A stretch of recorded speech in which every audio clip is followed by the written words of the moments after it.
नमस्कार दोस्तों, welcome to Manraj classes. आज की डेट है 9 जुलाई 2022। तो देख लेते हैं कौन कौन से करंट अफेयर्स हम डिस्कस करने जा रहे हैं। हमारा पहला करंट अफेयर होगा फील्ड मेडल 2022 के बारे में। ठीक है, ये मैथमेटिक्स के फील्ड में दिया जाता है। दूसरा आर्टिकल है हमारा डेरेको स्टोम के बारे में, अभी ये यूएसए में आया है। और तीसरा है हमारा मानगढ़ हिल लॉक के बारे में। ठीक है, ये एक तरह का मोन्यूमेंट है। और चौथा आर्टिकल है हमारा डॉक्टर श्याम प्रसाद मुखर्जी के बारे में। इनकी पुण्यतिथि थी, तो इसके बारे में तो चलिए डिस्कशन स्टार्ट करते हैं। तो पहले आर्टिकल की तरफ पढ़ते हैं जिसका नाम है फील्ड मेडल 2022। ये फील्ड मेडल देखो मैथमेटिशियंस को दिया जाता है। ये अभी किसे दिया गया है? ये लगभग चार लोगों को दिया गया है। एक तो इसमें लड़की है और तीन और आदमी है। ठीक है, ये जो ये लड़की है जिसको दिया गया है, ये यूक्रेनियन मैथमेटिशियन है। इनको ये अवार्ड दिया गया है जिनका नाम है मरीना वायाजोव्स्का। ठीक है, और तीन दूसरों को दिया गया है। ये प्रेस्टिजियस अवार्ड है इस मैथमेटिक्स के फील्ड में। जो भी एक अच्छा इनोवेटिव वर्क करते हैं उनके लिए बहुत बड़ा प्रेस्टिजियस अवार्ड होता है। तो इसलिए इसको नोबेल प्राइज ऑफ मैथमेटिक्स भी बोला जाता है, यानी कि मैथमेटिक्स के फील्ड में इसको नोबेल प्राइज भी बोला जाता है। जो फील्ड मेडल अवार्ड है। ठीक है, अब ये है मेरीना वायाजोस का, ये पिक्चर आपकी देखो मेडल लेते हुए, और दूसरा ये रहा मेडल का पिक्चर। ठीक है, तीनों से इन तीनों पिक्चर से आपको क्लियर होगा किसको दिया गया है, क्या दिया गया है। ठीक है, इस मेडल के बारे में थोड़ा सा और जान लेते हैं। इसको हर 4 साल बाद दिया जाता है। एक या एक से ज्यादा मैथमेटिशियंस को इसको दिया जाता है। और जिनकी एज 40 साल से कम होती है उनको ही जनरली ये प्रोवाइड किया जाता है, यानी कि इसमें एज का भी रेस्ट्रिक्शन है। और ये किस वेन्यू पे दिया जाता है, कौन से वेन्यू पे दिया जाता है ये वेन्यू का नाम है international Congress of international mathematician union. इस वेन्यू पे यहाँ पे अवार्ड को वितरित किया जाता है। इसको हम शॉर्ट फॉर्म में आईएमयू भी बोल देंगे। आईएमयू क्या है? आईएमयू इंटरनेशनल नॉन गवर्नमेंटल और नॉन प्रॉफिट साइंटिफिक ऑर्गेनाइजेशन है, जिसका काम है कि मैथमेटिक्स के फील्ड में इंटरनेशनल कोऑपरेशन को बनाए रखना, प्रमोट करना। और जैसे कि इंडिया है, इंडिया के फील्ड में जितने भी साइंटिस्ट मैथमेटिशियंस काम कर रहे हैं, क्या नाम, मैथ के फील्ड में इनोवेशन लाने के लिए या उस वर्क को, एग्जिस्टिंग वर्क को बहुत आगे ले जाने के लिए, तो उस वर्क से रिलेटेड जो भी दूसरे कंट्री में काम कर रहे होंगे, तो ये एक एक कॉमन फील्ड है और एक ही कॉमन प्रोजेक्ट पे काम कर रहे हैं, तो एक दूसरे से कोऑपरेशन बढ़ सके, तो उसका काम, ये कोऑपरेशन बढ़ाने का काम इसका होगा, international Congress of international mathematician union का। ठीक है, अब आगे बढ़ते हैं। ये क्या करता है, वो किस चीज को रिकॉग्नाइज करता है? देखिए, जो एग्जिस्टिंग वर्क है, यानी कि कोई इक्वेशन है, अगर कई इक्वेशन मान लीजिए बना दी गई है, उस इक्वेशन को हमें और ज्यादा डेवलप करना है, और ज्यादा उसे रिवाइव करना है, और हाई लेवल पे जाना है, उस पर रिफाइनमेंट लेके आना है किसी वर्क में, किसी प्रोजेक्ट में जो कि मैथमेटिक्स से रिलेटेड है, उसमें आउटस्टैंडिंग वर्क जो करता है, तो उसके वर्क को रिकॉग्नाइज करते हुए इसको ये फील्ड मेडल दिए जाते हैं। और ये एक वादा भी होता है इसमें कि हम फ्यूचर में और इससे ज्यादा अचीवमेंट करेंगे, तो इस फील्ड में इस तरह के अवार्ड ये दिए जाते हैं। अब इसको कौन प्रेसिडेंट, कौन सी कमेटी इसको अवार्ड देती है, उसके प्रेसिडेंट कौन होता है? देखिए, जो आईएमयू हम पढ़ चुके हैं, आईएमयू के जो प्रेसिडेंट होते हैं वो कमेटी के हेड होते हैं। कौन सी? Field medal committee. ये कमेटी वो है जो इस अवार्ड को डिस्ट्रीब्यूट करती है, वितरित करती है, किसको अवार्ड मिलना है, किसको नहीं मिलना है, ये कमेटी डिसाइड करती है। आगे बढ़ते हैं, इसकी थोड़ी सी हिस्ट्री जान लेते हैं, कब स्टार्ट हुआ था। देखिए, 1924 में जो ICM international Congress of mathematician है, वो टोरंटो में हुई थी। उसने एक रेजोल्यूशन अडॉप्ट किया, वहां पे एक रेजोल्यूशन पारित हुआ, यानी कि एक तरह का ड्राफ्ट पारित हुआ, एक तरह का लॉ पारित हुआ इस कॉन्फ्रेंस में। तो वहां पे उस टाइम पे ये बोला गया कि हम 2 गोल्ड मेडल देंगे, जो मैथमेटिक्स के फील्ड में जो भी आउटस्टैंडिंग अचीवमेंट को प्राप्त करेगा उनको हम 2 गोल्ड मेडल हर साल दिया करेंगे। ठीक है, एक कनेडियन मैथमेटिक्स थे जिनका नाम था प्रोफेसर जेसी फील्ड्स। उनके वो उस टाइम पे क्या थे, जो कांग्रेस थी हमारी, आईसीएम थे, इंटरनेशनल कांग्रेस ऑफ मैथमेटिशियंस की ये कांग्रेस थी, यानी कि कमेटी थी, सभा थी। 1924 में इनके नाम पे, क्योंकि ये तो सेक्रेटरी थे, तो इनके नाम पे क्या हुआ, जो मेडल स्टार्ट किए गए देने, इनके नाम पे ये नाम रख दिया गया, यानी कि जेसी फील्ड्स, यानी कि फील्ड्स मेडल नाम रख दिया गया इनके सम्मान में। 1966 में क्या हुआ कि 4 मेडल को दिया गया इस कांग्रेस के तरफ से। ठीक है, और जो पहला अवार्ड दिया गया 1966 में, पहला अवार्ड दिया गया, ये थे आपके जेसी फील्ड्स। ठीक है, आगे बढ़ते हैं। अब इंडिया वालों ने, जो इंडियन ओरिजिन के जो भी आदमी है, जो भी पर्सन है, वो किसने अवार्ड जीता है? देखिए, 2 इंडियन ओरिजिन 1936 से लेके अब तक 2022 तक तो सिर्फ दो इंडियन ओरिजिन के पर्सन ने ये अवार्ड जीते, जिनका पहले का नाम है अक्षय वेंकटेश। इन्होंने 2018 में जीता था, प्रिंसटन यूनिवर्सिटी में एडवांस स्टडीज कर रहे हैं मैथमेटिक्स के फील्ड में। ठीक है। और आपका दूसरे है मंजुल भार्गव, ये मंजुल भार्गव की फोटो है। तो इन्होंने, इन दोनों ने ये अवार्ड जीता। ठीक है, ये 2014 में जीता था मंजुल भार्गव ने।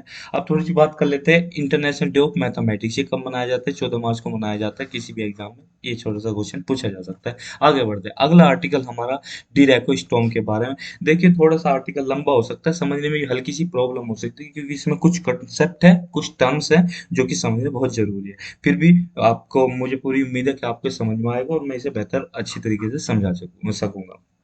ठीक, पहले तो ये जान लेते हैं डिराको स्टॉर्म क्या है, कहाँ पे आया है, क्यों न्यूज में आया है। यूएस के कुछ पार्ट्स में ये आपका डिराको स्टॉर्म आया है। ठीक है, ये एक तरह का स्टॉर्म है। ठीक, जो कि जिसकी वजह से क्या है, जो पूरा स्काई है, जो पूरा एनवायरनमेंट है, ग्रीन हो गया। यहाँ पे आप पिक्चर देख रहे होंगे ना, ये पिक्चर देखो ग्रीन दिख रही है आपको, यहाँ पे कुछ गाड़ियां दिख रही है जिनकी रेड लाइट जली हुई है।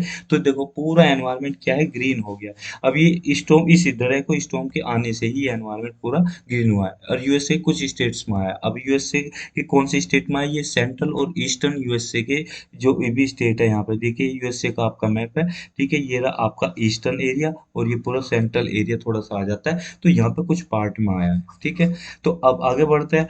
अब 2009 में क्या था, डिरैको आया था। अब उस डिराको का नाम उस टाइम पे क्या रखा गया, सुपर डिराको। ऐसा क्यों रखा गया?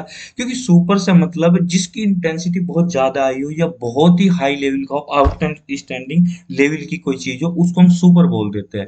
ठीक है, तो यही बोला गया है इसमें कि मोस्ट इंटेंस, ये बहुत ही ज्यादा इंटेंसिटी का था और अनयूजुअल था। अनयूजुअल मतलब कि ये इस मतलब विश्वास नहीं था कि ऐसा हो जाएगा, ऐसा भी कोई तूफान आ सकता है। कि कोई चीज हमने एक्सपेक्ट की होती है कि हाँ ये चीज आती है और इस टाइम पे आएगी, तो उसके लिए हम रोकथाम के लिए, बचाव के लिए अपने क्या नाम बंदोबस्त करते हैं। मगर इसकी ये अनएक्सपेक्टेड था, तो इसलिए इसे अनयूजुअल बोला गया। अब इसकी जो विंड की स्पीड होती है जनरली, वो 170 किलोमीटर पर आवर के अकॉर्डिंग होती है, मतलब इसके अप्रोक्सीमेट होती है। ये एग्जैक्ट नहीं है, अप्रोक्सीमेट वैल्यू है। ठीक है, तो अब 2010 में अगर देखा जाए, ये रशिया में भी आया। और अगर बात की जाए, क्योंकि यूएसए में आया है, तो यूएसए और यूरोप बहुत ज्यादा दूर नहीं है, तो इसने यूरोप को भी अपने कब्जे में ले लिया। यूरोपियन कंट्री में कौन कौन सी में आया, जर्मनी में आया, फिनलैंड में आया, बुल्गारिया में आया, और आपका पोलैंड में देखने को मिला। ठीक है, आगे बढ़ते हैं। अब ये डिरेको है क्या, हमने ये तो जान लिया कहाँ पे आया, ये कब आया, क्यों आया, तो ये जान लिया। अब इसे जान लेते हैं कि ये क्या है। देखिए एक आपका तूफान है। ठीक है, ये एक विंड स्टॉर्म है, यानी कि आंधी है बहुत भयंकर, जो कि एक स्ट्रेट लाइन में ही चलती है, मतलब स्ट्रेट लाइन में रहती है। ठीक है, लॉन्ग लिव्ड है, बहुत लंबे समय तक ये मतलब रहती है, स्टे करती है, और वाइड स्प्रेड है। इसका मतलब ये हुआ कि बहुत जगह घेरती है, बहुत स्पेस में ये रहती है, मतलब बहुत स्पेस में आंधी आती है, तूफान आता है, बहुत इसको स्पेस चाहिए। लॉन्ग लिव, बहुत लंबे टाइम तक रहता है, स्ट्रेट लाइन में रहता है। और आपका देखो जो तूफान होता है, तूफान का कोई ऐसा वॉल्यूम, कोई ऐसी वो नहीं होती ना आकृति, या उसका कहने डायग्राम या कुछ इस तरह की स्ट्रक्चर नहीं होती ना, मगर इसकी एक तरह की वो है, फिगर है कि भाई ये स्ट्रेट लाइन में थोड़ा आपका चलता है, ये तूफान है। ठीक है, अब इसको बोला जाएगा band of rapidly moving showers of thunderstorm. Thunderstorm क्या होता है कि आंधी के साथ अगर आपकी बिजली भी कड़के, उसको थंडरस्टॉर्म बोलते हैं। ठीक है, समझ में आ गया, मुझे लगता है आपको समझ में आ गया कि आंधी के साथ अगर आपकी बिजली कड़के तो उसको थंडरस्टॉर्म बोलते हैं। हो सकता है कुछ कुछ बारिश हल्की सी हो जाए या ओले हल्के फुल्के पड़ जाए, तो वही आपका थंडरस्टॉर्म कहलाएगा। हिंदी में उससे काली आंधी बोल दो, या आपके झंझावत बोल दो, प्योर हिंदी में बोलना है तो क्या है ना, मूविंग शोवर्स, यानी कि rapidly moving shower, band of rapidly moving showers है, यानी कि थंडर स्टॉर्म एक बैंड है, यानी कई सारे थंडर स्टॉर्म एक लीनियर लाइन में चलते हैं। इसमें ये बताएगा, ये सारी चीजें हम क्लियर करेंगे आगे पिक्चर में, फिलहाल हम इसे यहाँ पे पढ़ लेते हैं कि इसकी थ्योरी के है क्या है। ठीक है, अब जो ये आपका डेराको वर्ड है, कहाँ से आया, ये एक स्पेनिश वर्ड है, जिसका स्पेनिश वर्ड कौन सा है, ला डेरेका। डेरेका, ला डेरेका का मतलब है कि स्टेट लाइन, यानी कि स्टेट, कोई चीज जो स्टेट हो, सीधी हो, उसको बोलते हैं स्पेनिश लैंग्वेज में ला डेरेका। तो वहां से ये निकल गया है, डिराइव होकर है, जिसको हम डेरेको बोल रहे हैं। और स्टॉर्म तो आप जानते ही हो। ठीक है, अब इसमें हम पढ़ लेते हैं थोड़ा सा, स्टेट लाइन स्टॉर्म्स क्या होता है। स्टेट लाइन स्टॉर्म्स वो होते हैं जो, जैसे कि थंडर स्टॉर्म विंड्स होती है, जो कि इनकी रोटेशन नहीं होती। ठीक है, ये रोटेट नहीं करते, ध्यान रखना, ये रोटेट नहीं करते हैं, जैसे कि आपके टोर्नेडो हुए और आपके साइक्लोन्स हुए, आपके रोटेट करते हैं, घूमते काफी हाई स्पीड से। ये आपका डेरेको स्टॉर्म, इस टाइप के थंडर स्टॉर्म आपके रोटेट नहीं करते हैं। ये बहुत सारे किलोमीटर से, यानी कि कई सौ किलोमीटर माइल्स तक ये आपके ट्रेवल करते हैं, बहुत एरिया को कवर करते हैं। और ये वार्म वेदर के टाइम पे ये फिनोमिना हमें देखने को मिलता है। यानी कि कब आता है डेरेको स्टॉर्म? जब आपका वार्म वेदर होता है। वार्म वेदर किस टाइम पे होता है? यानी कि ह्यूमिडिटी बहुत ज्यादा होगी, टेम्परेचर बहुत ज़्यादा वो कब होता है? जून जुलाई की मंथ में जनरली होता है, तो तभी ये देखने को मिलता है। और अगर हम डेरेको स्टॉर्म की बात करें तो डेरेको स्टॉर्म एक तरह का रेयर अकरेंस था। रेयर अकरेंस का मतलब है कि रेयर देखने को मिलता है, कभी कभार देखने को मिलता है, जिसका एक्सपेक्टेशन की ना गई हो। ठीक है, हुरिकेन्स आपको देखने को मिल जाएंगे, टोर्नेडो देखने को मिल जाएंगे, साइक्लोन्स, ये सब चीजें देखने को मिल जाएगी। मगर आपके जो ये आपका डेरेको स्टॉर्म है, ये आपका क्या होता है कि रेयर अकरेंस है। ठीक है, आगे बढ़ते हैं। अब यहाँ पे हम समझते हैं एक्चुअल में ये है क्या, कैसे एक जनरेट होता है। सबसे पहले तो पिक्चर में देख लो, देखो इस तरह का ये आपका बहुत बड़ा बादल आपको दिखाई दे रहा है ना, ये इसकी आपके डेरेको स्टॉर्म की निचली सतह है, यानी कि नीचे का हिस्सा है, जो बिल्कुल टच में तो नहीं है, कुछ हाइट है, हो सकता है 10 मीटर, 15 मीटर, 20 मीटर, ये कुछ हाइट पे, जैसे आपकी खेत दिख रहा है ना, खेत के ऊपर है, तो देखो कितनी चौड़े एरिया में फैला हुआ। तो इसलिए ये बोला है कि ये क्या है, आपका वाइड स्प्रेड होता है, यानी कि बहुत एरिया में फैला होता है। मगर ये बैंड में होता है, पैचेस में होता है। ठीक है, अब ये बैंड में होता है, पैचेस में कैसा होता है वो भी समझाएंगे। ये रोटेट नहीं करता, अगर रोटेट कर रहा होता तो हमें दिखता, यहाँ पे कुछ ना कुछ ऐसी स्ट्रक्चर बना के दिखाई होती। ग्रीन स्ट्रक्चर तो आप समझ ही गए होंगे, वो ग्रीन, सॉरी स्ट्रक्चर नहीं, ग्रीन पिक्चर देख के कि भाई क्यों ग्रीन हो रहा है। ठीक है, ग्रीन होने का रीजन भी मैं बताऊंगा, फिलहाल हम इसके कंसेप्ट को समझते हैं। तो एक कंसेप्ट आता है गस्ट फ्रंट। ठीक है, सबसे पहले आप ग्रस्ट फ्रंट को समझते हैं। फ्रंट होता है एक तरह का सरफेस। जब देखिए आप एक पेपर लो, समझो ध्यान से समझना, एक पेपर लो, पेपर के सरफेस होता है, दो पृष्ठ होते हैं जिन्हें हम हिंदी में पृष्ठ बोलते हैं, सरफेस होते हैं। अब उस पेपर पेपर को अगर दीवार से आप चिपका दोगे, तो अब उसके दो सरफेस एक साथ चिपक गए। कैसे? एक तो पेपर का जो सरफेस है और एक वॉल का जो सरफेस है, वो दोनों टच में आ गए। अब जो दोनों का जो टच वाला पोर्शन है ना, वो फ्रंट बन गया। तो इसी तरह से यहाँ पे फ्रंट ये कहा गया है कि देखो जो अर्थ के टच में जो एयर आ रही है, मतलब अर्थ के या कहिए कि समुंदर से जो एयर आई, तो वो क्या कूल एयर आई, मान लीजिए कूल एयर आ रही है, तो कूल एयर को यहाँ पे डिनोट किया गया आपका किससे? ब्लू, ये एरो से डिनोट किया गया कूल एयर को। तो कूल एयर आई। और जो दूसरी अर्थ से जो आ रही, क्योंकि गर्मी के टाइम पे फिनोमिना होता है, वो गर्मी अर्थ के टाइम, अर्थ तो गर्म रहेगी, और जो अर्थ के पास जो एयर रहेगी वो ज्यादा गर्म रहेगी, वो अपना फ्लो करेगी, वो अपोजिट डायरेक्शन में फ्लो करेगी। तो अब ये दोनों क्या होगी, एक दूसरे से आपस से टकराएगी। जब ये टकराती है आपस में, तो अब ये जो है क्या नाम, आपकी कूल एयर ठंडी होने की वजह से, भारी होने की वजह से नीचे को ये बेंट डाउन हो जाते हैं, जिसे हम बोलते हैं कूल डाउन ड्राफ्ट। ड्राफ्ट होता है प्रेशर का डिफरेंस, कि एक तरफ हाई प्रेशर होगा और एक तरफ होगा low pressure. High pressure low pressure का जो डिफरेंस होता है उसको बोलते हैं हम ड्राफ्ट।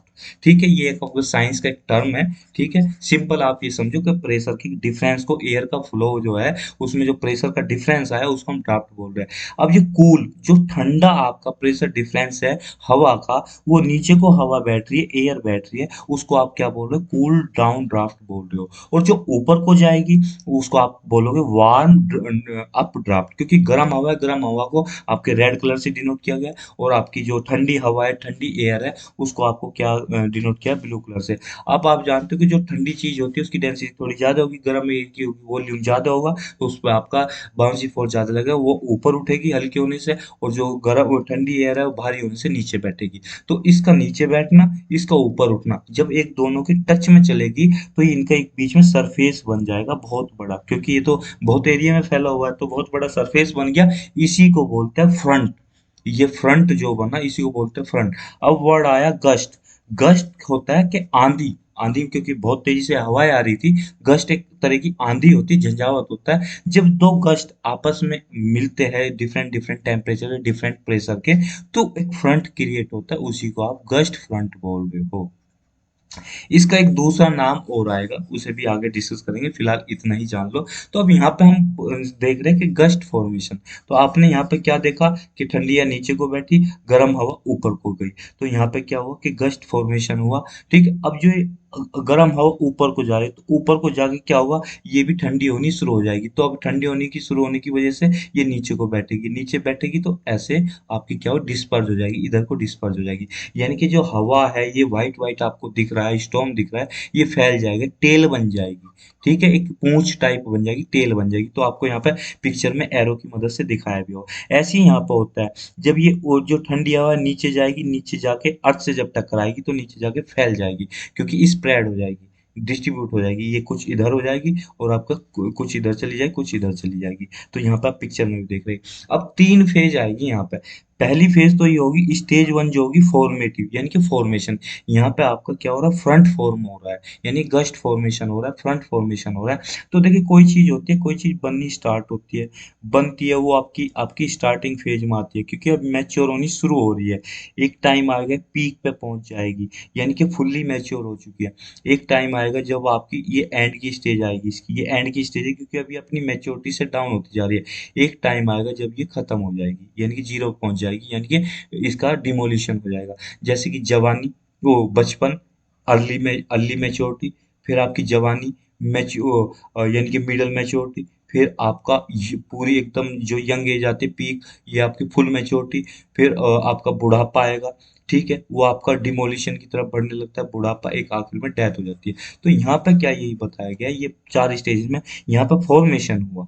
ठीक है, गस्ट फॉर्मेशन हुआ। सेकंड स्टेज जो बताई गई है अर्ली मैच्योरिटी की बताई गई, तो जो ये वाला पोर्शन आप निकाल लो, हवा यहाँ से निकली तो ऐसे मुड़ेगी ना हवा, तो अब सीधी ऐसे भगने तो नहीं लगेगी, तो मुड़ेगी तो क्या होगी, ऐसे मुड़ जाएगी। तो ये अर्ली मैच्योरिटी है, यानी कि मैच्योर हो रहा है आपका जो टेल से मैच्योर हो रही है, आगे बढ़ने की तरफ, क्योंकि आगे बढ़ रहा है ना ये यहाँ पे।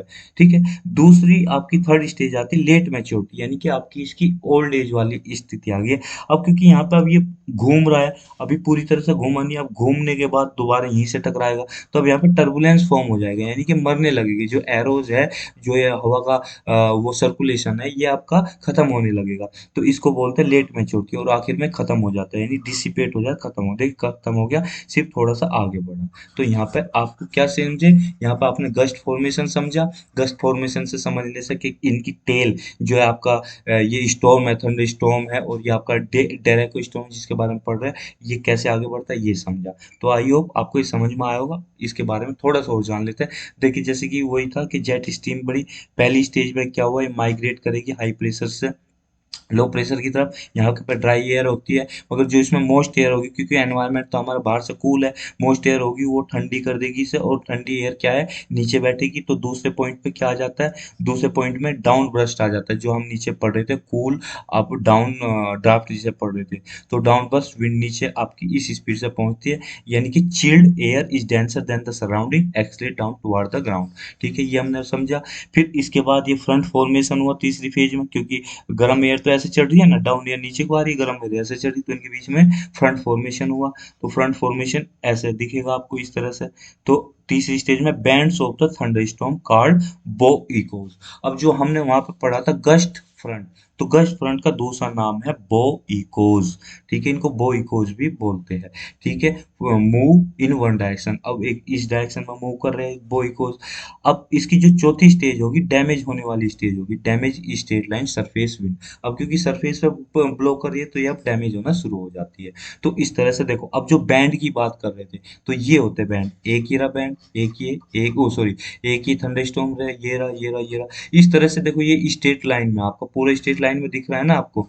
तो स्ट्रेट लाइन में इसलिए बोला गया है इसको कि देखो वाइड स्प्रेड, बहुत बड़े एरिया में फैला हुआ, लॉन्ग लिव, लंबे टाइम तक रहता है, विंड स्टॉर्म है, थंडर स्टॉर्म है।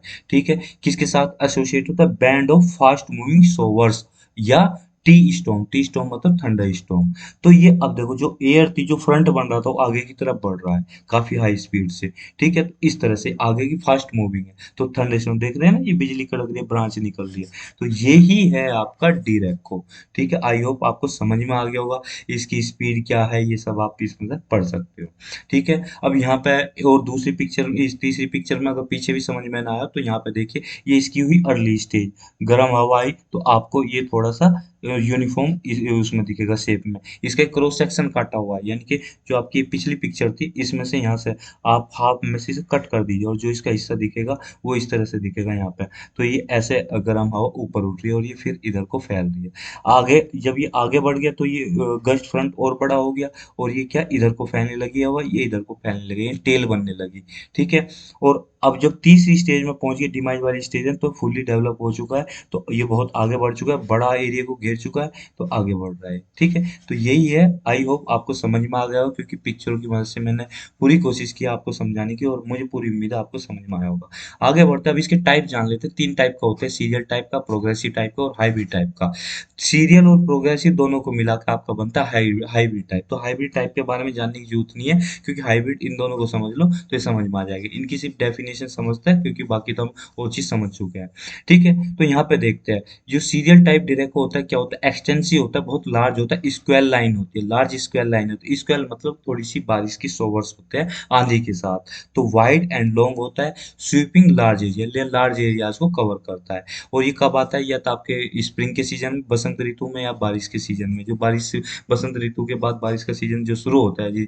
ठीक है। तो उसमें आता है। प्रोग्रेसिव में क्या होता है, ये आपका शॉर्ट होता है, शॉर्ट लाइन होती है, शॉर्ट लाइन के थंडरस्टॉर्म होते हैं। ये आपके कई सौ किलोमीटर तक, कई सौ मील्स तक ये आपके चलते हैं, और ये नैरो पाथ को फॉलो करते हैं, तो इसको आपको प्रोग्रेसिव बोलते हैं। ठीक है। क्योंकि जो लंबे उसमें फैला होगा वो जल्दी आपका डैमेज हो जाएगा, ये खत्म हो जाएगा, और जो नैरो में फैला होगा वो आपका ज्यादा आगे बढ़ता है, यानी प्रोग्रेसिव, प्रोग्रेसिव ज्यादा प्रोग्रेस करता है। और ये आपका सीरियल्स में मतलब ज़्यादा उसमें टाइम में वो कर नहीं पाता, और ये कब आता है, गर्मी में आता है, यानी समर फिनोमिना है। हाइब्रिड तो ये हो गया, ये आप देख रहे होंगे कि ये थोड़ा सा इस टाइप में, ये इस shape में प्रोग्रेस से आगे बढ़ रहा है, ये फैल ज़्यादा रहा है। यहाँ पे देखो, ये आपका यूएसए का मैप है, ये आपका एंडीज सकालिन, ये सब यहाँ पर एंडीज आपको देखने को मिलेगा, रॉकीज, रॉकीज और एंडीज माउंटेन देखने को मिलेंगे यहाँ पे। ठीक है। लो प्रेशर, एल मतलब लो प्रेशर और एच मतलब हाई प्रेशर। ये समुद्र, ये रहा आपका यहाँ पे कोस्टल एरिया। समुद्र के एरिया से जो विंड चलेगी वो हाई प्रेशर की चलेगी, और माउंटेन से जो विंड आएगी लो प्रेशर की आएगी।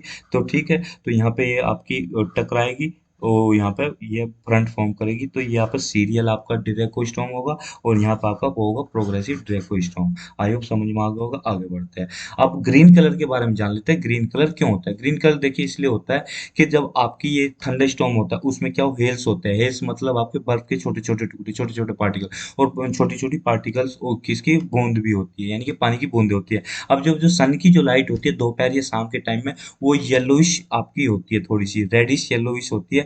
अब सन की जितनी भी लाइट होती है उसमें सारी वेवलेंथ तो क्रॉस कर जाती है, मगर उसमें ब्लू कलर की वेवलेंथ उससे क्या होती है, ओ सॉरी, सारी वेवलेंथ वाली तो स्कैटर्ड हो जाती है, यानी कि बिखर जाती है। मगर ब्लू कलर वाली वो ये बादलों को, जो आपका ये थंडरस्टॉर्म है, उसे पेनिट्रेट करके अर्थ के ऊपर आ जाती है। और अर्थ के ऊपर तो आपकी सूरज की किरणें हैं, यानी कि आपकी येलोइश कलर की किरणें हैं। तो येलो और ग्रीन, ब्लू कलर मिलके ग्रीन कलर बनाते हैं। तो आगे समझ में, क्योंकि आपका जो थंडर स्टॉर्म है, ये देखिए पिक्चर यहाँ पर देख लेते हैं। अब ऊपर से जो आपकी सूरज की रोशनी है, इससे थंडर स्टॉर्म को वो करके पार करके आपकी ब्लू कलर की लाइट, और तो सब स्कैटर्ड हो जाएगी, ऊपर ही रह जाएगी, सिर्फ ब्लू कलर की लाइट यहाँ पर पहुंचेगी। तो वो और सूरज की लाइट यहाँ पर क्या है, आपकी येलोइश कलर की है और थोड़ी रेडिश कलर की है।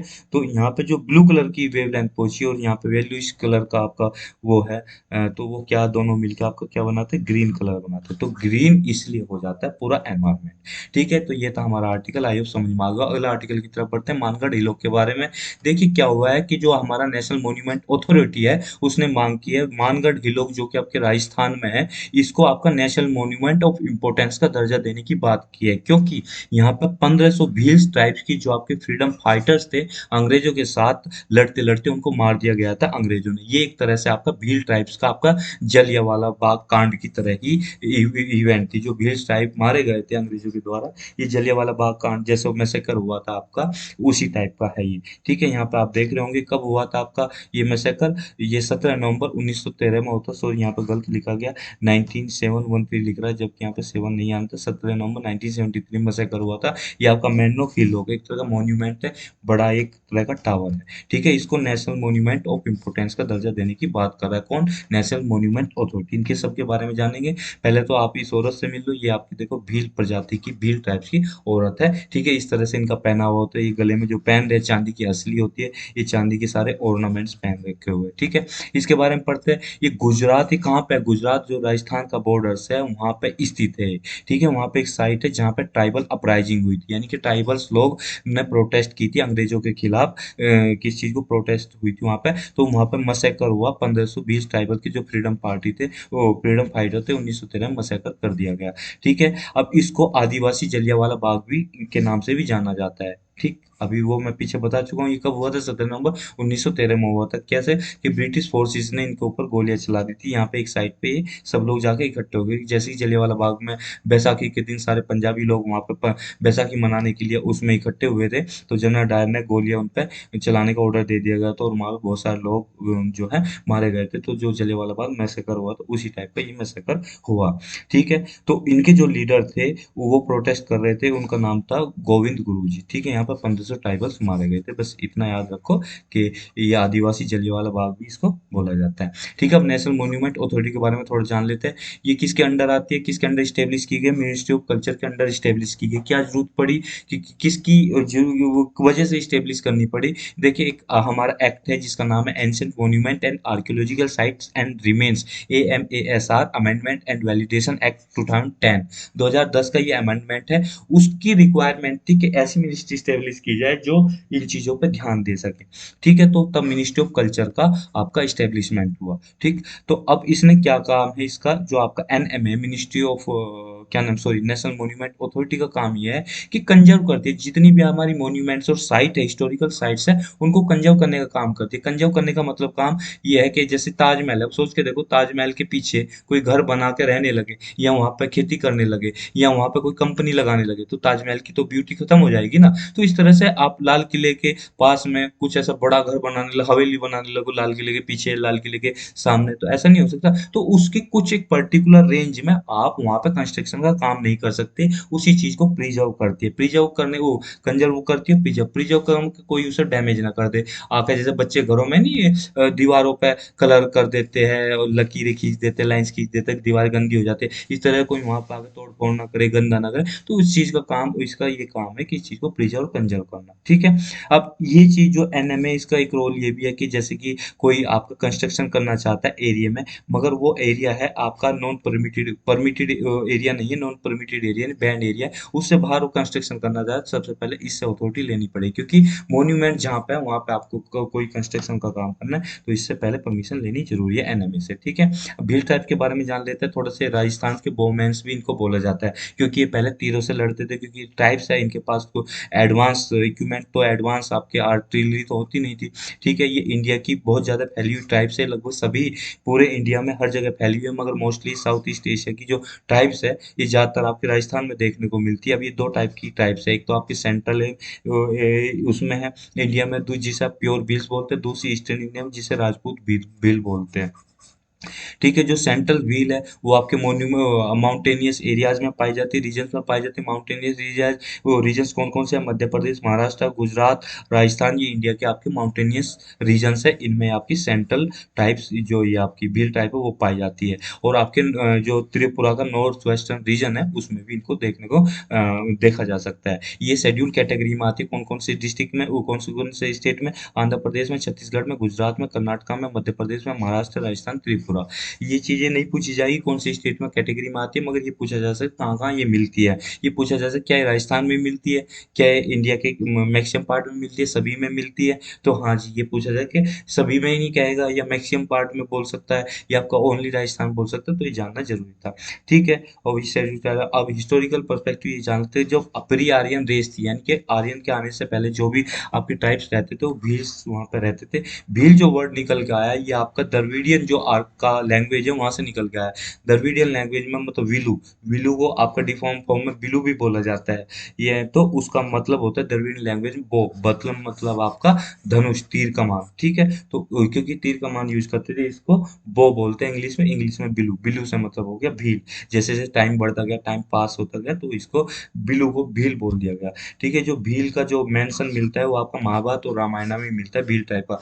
जैसे कि निषाद थे जिन्होंने राम जी को पार कराया, तो भील टाइप से थे, जो आपकी सबरी थी, सबरी जो लेडी थी जिन्होंने झूठे बेर खिलाए थे राम जी को, चक के कौन कौन सा मीठा है, तो वो भील टाइप्स की थी। तो उस टाइम में भी रामायण और महाभारत के यानी कि वैदिक काल में भी आपका इनको देखने को मिल सकता है। अगला आर्टिकल हमारा डॉक्टर श्याम प्रसाद मुखर्जी के बारे में। देखिए अभी इनकी पुण्यतिथि थी, तो इन पर हमारे जो होम मिनिस्टर है अमित शाह जी, उन्होंने अपने श्रद्धा पुष्प अर्पण अर्पण किए इनके सम्मान में। तो अब इनके बारे में थोड़ा जान लेते हैं। इनका जन्म जो है बंगाल की एक ब्राह्मण फैमिली में हुआ था, कोलकाता में। कौन सी डेट थी? 6 जुलाई 1901 थी। ये क्या है, इनमें किस किस फील्ड में इनके दक्षता हासिल थी, यानी कि निपुण थे, कौन कौन सी स्किल्स इनके पास थी। ये पॉलिटिशियन भी थे, इंडियन पॉलिटिशियन थे, बैरिस्टर थे, और बहुत अच्छे एकेडमिशियन थे। ठीक है, इन्होंने ये आपके ministry of industry and supply के भी प्राइम मिनिस्टर जो थे आपके, वो भी रहे, मिनिस्ट्री में रहे। वो किसके टाइम पे? जो प्राइम मिनिस्टर आपके जवाहरलाल नेहरू थे, उनकी कैबिनेट में आपके इंडस्ट्री और सप्लाई मिनिस्टर भी ये रहे हैं। ठीक है, इन्होंने 33 साल की एज में आपकी जो कैलकाता यूनिवर्सिटी है 1934 में, उसके वाइस चांसलर बन गए थे। तो उस टाइम के आपके यंगेस्ट चांसलर थे। तो इन्होंने इस चीज का पुरजोर वो क्या समर्थन किया था कि जो आपकी इंडियन वर्नाकुलर लैंग्वेज, यानी कि जो देसी लैंग्वेज है आपकी, प्योर आपकी बोली है, उसको एज ए सब्जेक्ट इंक्लूड किया जाए। किसमें? जो हाईएस्ट एग्जामिनेशन होते थे उस टाइम पर। हाईएस्ट एग्जामिनेशन मतलब हमारे यहाँ पे जो आईएएस और पीसीएस का जो एग्जाम होता है, ये आपके हाईएस्ट एग्जाम है आपके, यानी कि यूपीएससी का और आपकी स्टेट सिविल सर्विसेज का एग्जाम। उस टाइम पे इसका नाम था ICS, Indian civil services exam. ठीक है, तो आपका उस टाइम पर आईसीएस हाईएस्ट एग्जाम मान जाता, तो उसमें वर्नाकुलर लैंग्वेज को भी इंक्लूड करने की इन्होंने मांग की थी, उसका बहुत ज्यादा समर्थन किया था। ठीक है, अब इन्होंने जो बंगाल का पार्टीशन की जो बात हुई थी, उसमें ये बोला गया था हिंदू मेजोरिटी एरियाज को और मुस्लिम मेजोरिटी एरियाज को एक साथ रख दिया जाए। तो इन्होंने इसका विरोध किया, पुरजोर विरोध किया 1946 में। और इन्होंने 1947 में जब शरद चंद्र बोस ने और क्या नाम जो आपके हुसैन शहीद सुहरावर्दी थे, जो बंगाली मुस्लिम पॉलिटिशियन थे, उन्होंने ये क्या नाम, इन्होंने वो क्या कर रहे थे कि इन्हें यूनाइट करने की बात कर रहे थे, इन्होंने इसका श्याम प्रसाद मुखर्जी ने इसका विरोध किया था। इन्होंने क्या था, भारतीय जनसंघ की स्थापना की, जो आज भारतीय जनता पार्टी है, जिसके यानी कि जो हमारे प्राइम मिनिस्टर है, जो जिस बिलोंग करते हैं जिस पार्टी से, भारतीय जनता पार्टी से, वो इसी से जन्मी है, आपकी भारतीय जनसंघ से जन्मी है ये भारतीय जनता पार्टी। इसकी स्थापना कब हुई थी? 1977, 1979 में इसकी स्थापना की थी जनता पार्टी की। ठीक है, तो अब इन्होंने किस चीज का और विरोध किया था? 1953 में जब स्पेशल स्टेटस दिया गया था कश्मीर को, उसका भी इन्होंने विरोध किया था। ठीक है, तो आई होप आपको सब कुछ समझ में आया होगा। तो दोस्तों ये थी आज की हमारी डिस्कशन। इस डिस्कशन में इतना ही। Thank you very much for discussion.